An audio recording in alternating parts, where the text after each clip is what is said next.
আজকে আমরা সপ্তম শ্রেণীর অধ্যায় 5.5.1 অঙ্কটা করবো। এটা বলছে 7a plus B whole square minus 2 into 7a plus B into 7a minus B plus 7a minus B whole square. এই অঙ্কটাকে আমাদের সরল করতে হবে। কি করতে হবে? সরল করতে হবে। তাহলে আমরা কি করব?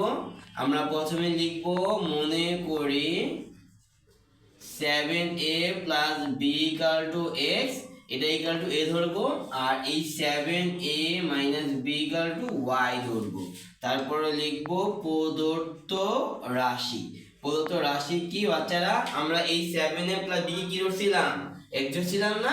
তাহলে কি লিখবো? এক্স স্কোয়ার মাইনাস এই 2, তারপর এটা কত? এক্স ধরেছিলাম, এটা 7a মাইনাস বি তে ওয়াই ধরেছিলাম, প্লাস 7a মাইনাস বি কি ধরেছিলাম? ওয়াই, তার উপরে হোল স্কোয়ার। তাহলে গুণ করলে X square minus 2xy plus Y whole square.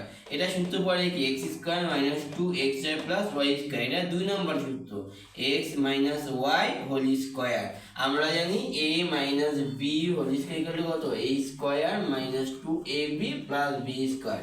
আমাদের অনেক সময় অঙ্কে এটা দেওয়া থাকবে, এটা লিখতে হবে, আবার এটা থাকবে, এটা লিখতে হবে। তাহলে আমাদের এই অঙ্কে a square minus 2a plus B square মানে x square minus 2x plus Y square দেওয়া আছে, এটা থেকে লিখতে হবে x minus Y whole square.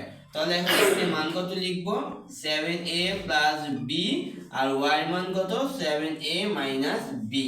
যেহেতু মাইনাস আছে এই জন্য আমাদের কি করতে হবে? আর সেকেন্ড ব্র্যাকেট দিতে হবে, হোল স্কোয়ার। এখানে কি লিখবো আমরা? মান বসিয়ে, x আর y এর মান বসিয়ে।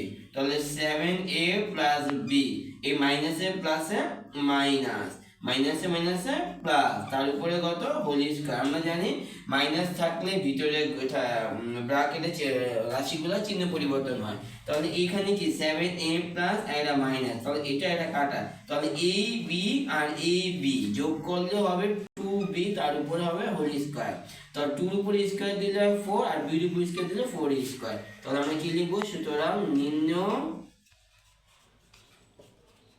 সরল 4b স্কয়ার।